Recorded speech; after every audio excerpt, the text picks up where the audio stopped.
Halo teman-teman, berjumpa lagi.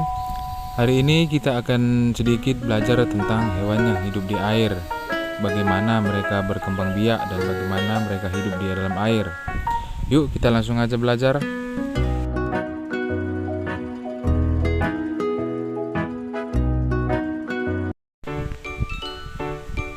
Satu, ikan hiu. Ikan hiu adalah salah satu ikan predator yang memiliki reputasi sebagai binatang yang buas. Ikan hiu berkembang biak dengan cara melahirkan. Meskipun demikian, tidak menjadikannya tergolong ke dalam kategori hewan mamalia. Berbeda dengan ikan paus, ketika ikan hiu melahirkan, mereka tidak menyusui anaknya sebagaimana ikan paus. Ikan hiu juga termasuk ke dalam hewan berdarah dingin, yakni hewan yang suhu darahnya dapat menyesuaikan dengan suhu lingkungan sekitarnya. Hal ini berbeda dengan mamalia yang tergolong ke dalam hewan berdarah panas. Jenis ikan hiu sendiri sangat beragam, seperti megalodon atau hiu purba yang berukuran sangat besar, hiu macan, hiu paus, hiu kepala matil, dan lain-lain. Itulah sedikit penjelasan tentang ikan hiu.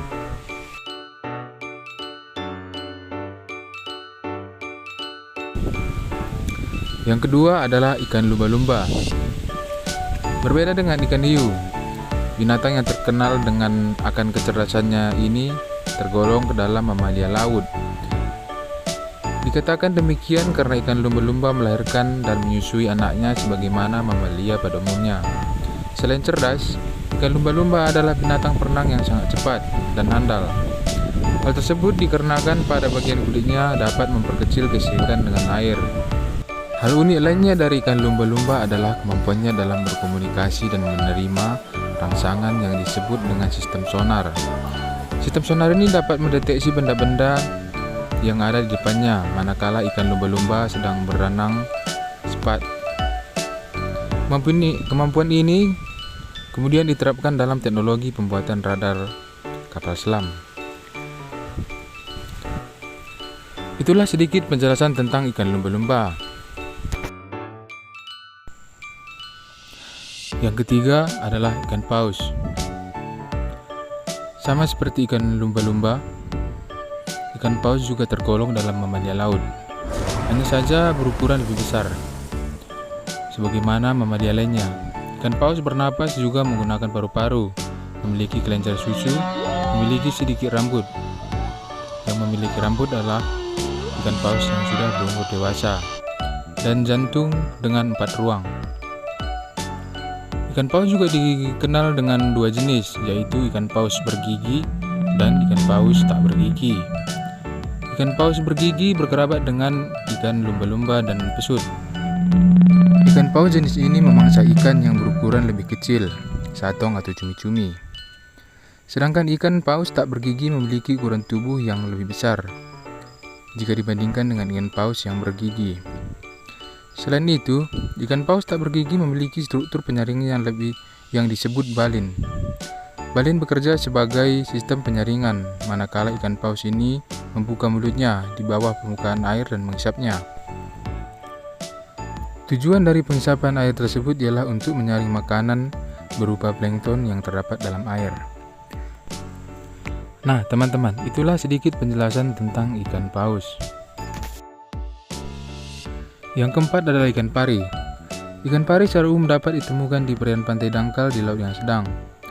Sebagian spesies ikan pari menghabiskan waktunya dengan cara berdiam menguburkan dirinya di pasir, hanya bergerak mengikuti arus pasang air surut.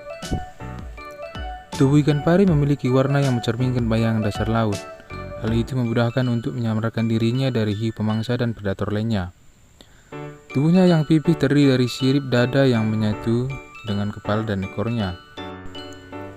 Matanya menatap keluar dari sisi punggungnya, sedangkan insang, mulut, dan lubang hidungnya terletak di bagian bawah tubuhnya, yakni pada bagian perut. Ikan pari berenang dengan pola meleliuk seperti gelombang. Sebagian lain berenang dengan cara mengepakkan bagian tubuh sampingnya seperti sayap. Ekor ikan pari dapat digunakan sebagai alat untuk bermanuver ketika berenang. Bermanuver adalah gerakan cepat dan tangkas. Selain itu, bagian ini mengandung racun dan sangat berbahaya bagi manusia dan hewan lainnya. Bahkan meski ikan pari telah mati, bagian ekornya tetap menghasilkan racun dan berbahaya bila tersentuh oleh makhluk lain. Yang kelima adalah kura-kura. Kura-kura adalah hewan yang hidup di air yang termasuk dalam kategori hewan reptil. Hewan ini juga kita sering temui di Indonesia. Hewan yang memiliki ciri khas berupa tempurung sebagai tempat berlindungnya ini sangat akrab dengan kehidupan manusia. Pasalnya, sebagian dari spesies kura-kura kerap dijadikan hewan peliharaan yang ditempatkan di kolam akuarium. Kura-kura juga bersifat pemakan daging, tumbuhan, dan ada juga yang campuran. Kura-kura berkembang biak dengan bertelur. Biasanya telur kura-kura diletakkan di lubang pasir di tepi sungai atau laut. Kemudian ditimbun dan dibiarkan menetas dengan bantuan matahari.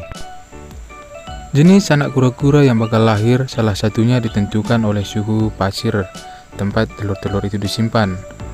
Pada kebanyakan jenis kura-kura, suhu di atas rata-rata biasanya akan menghasilkan hewan betina, dan sebaliknya, suhu di bawah rata-rata cenderung menghasilkan hewan jantan. Kura-kura termasuk salah satu hewan yang berumur panjang. Reptil ini dapat hidup puluhan tahun. Kura-kura tidak memiliki gigi, akan tetapi perkerasan tulang di moncong kura-kura sanggup memotong apa saja yang akan dijadikan makanannya. Itulah sedikit penjelasan tentang kura-kura.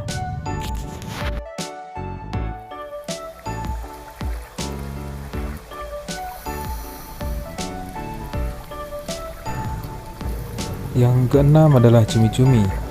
Cumi-cumi adalah kelompok hewan cephalopoda besar atau jenis Moluccosa yang hidup di laut.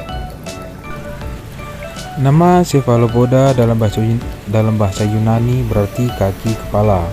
Hal ini dikarenakan kakinya yang terpisah menjadi sejumlah tangan yang melingkar di kepala. Seperti semua cephalopoda, cumi-cumi dipisahkan dengan memiliki kepala yang berbeda. Akson besar cumi-cumi ini memiliki diameter 1 mm. Cumi-cumi banyak digunakan sebagai makanan. Cumi-cumi adalah salah satu hewan dalam golongan invertebrata atau tidak bertulang, tidak bertulang belakang. Salah satu jenis cumi-cumi laut dalam Heterotheotis adalah yang memiliki kemampuan memancarkan cahaya. Organ yang mengeluarkan cahaya itu terletak pada ujung suatu juluran panjang yang menonjol di depan. Hal ini disebabkan oleh peristiwa luminasi yang terjadi pada cumi-cumi jenis ini.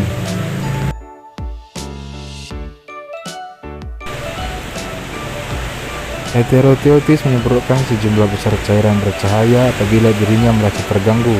Proses ini sama seperti pada halnya cumi-cumi biasa yang menyemprotkan tinta. Cumi-cumi hidup sebagai pemangsa ikan dan binatang laut lainnya yang lebih kecil dari ukuran si cumi-cumi, termasuk juga udang. Semua cumi-cumi memiliki tubuh yang berbentuk pipa, kepala yang berkembang sempurna, dan 10 tangan yang panjang yang bermangkuk penghisap. Tangan-tangan ini berguna untuk menjarak mangsanya, kemudian disobek menggunakan rahangnya yang kuat, mirip dengan paruh binatang. Cumi-cumi juga mempunyai 2 sirip, yang merupakan mantel seperti cuping yang digunakan sebagai kemudi pergerakannya.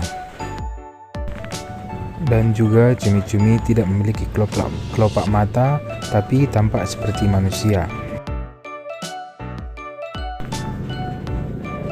Hewan cumi-cumi berkembang biak dengan cara bertelur. Itulah sedikit penjelasan tentang hewan laut pada hari ini. Sampai jumpa lagi.